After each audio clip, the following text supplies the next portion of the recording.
चाहता तो यही था कि चमन की इशू पे बात हो, लेकिन जब बात फैल गई है और अफगानिस्तान की इशू के साथ सब कुछ रिलेट हो गया और मौजूदा जो अफगानिस्तान में हालात उस पर भी बात हुई, तो उस पर भी थोड़ी सी मैं बात करना चाहूँगा। जनाब स्पीकर, हालात दिन ब दिन ख़राब हो रहे हैं, दहशतगर्दी दिन ब दिन बढ़ रही है और हर दिन यहाँ पर हमारे सूबे में और मुल्क के मुख्तलिफ कोनों में अटैक्स हो रहे हैं और ये उन्हीं हालात का तसलसल है जिसकी तरफ हम निशानदही कराते आ रहे हैं। पिछले दिनों रिपोर्ट आई है और उस रिपोर्ट में क्लियरली ये बात लिखी गई है कि जो मुज़ाकरात हुए और उस मुज़ाकरात के दौरान जो कुशन दिया गया उसी की वजह से मुल्क में बदअमनी और दहशतगर्दी बढ़ी है। अब गुजारिश है कि ये जो हमारी फ्लॉड पॉलिसीज है उसी का तसलसल है ना, जो बार बार हम निशानदेही कराते आ रहे हैं कि अगर ये होगा तो इसका नतीजा ये होगा। और ये जब मुज़ाकरात हो रहे तो उस वक्त भी हमने ये निशानदेही कराई थी और मुज़ाकरात से पहले अफगानिस्तान में जो पॉलिसी थी हमारी उसके भी हम यही निशानदेही कराते आ रहे थे कि अगर यही हमारी पॉलिसी रही तो इसका नतीजा इसके हमें भुगतना होगा और वो नतीजा हम भुगत रहे हैं। लेकिन अलमिया जो है वो ये है, बड़े अफसोस के साथ, विद ऑल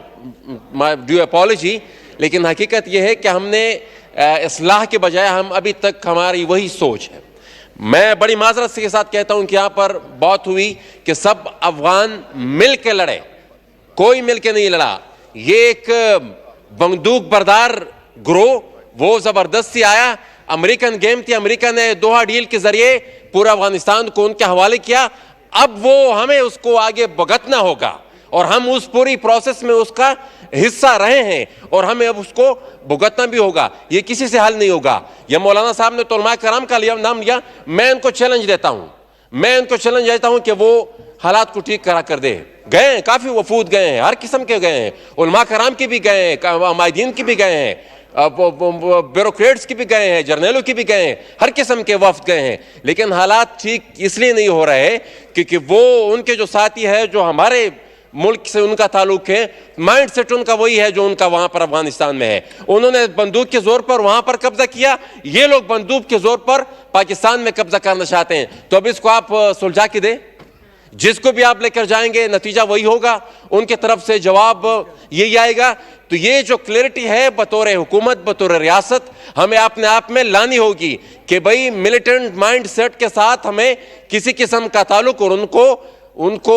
डिस्करेज करना होगा। जब तक उसको हम डिस्करेज नहीं करेंगे इस माइंड सेट को और थोड़ा बहुत कहीं ना कहीं सॉफ्ट कॉर्नर होगा तो ये सारा सर्कल चलता रहेगा और हम एक रोमांस में मुब्तला होंगे और वो उस रोमांस में मुब्तला होंगे जिसमें हम मुजाहिदीन के वक्त में बीते,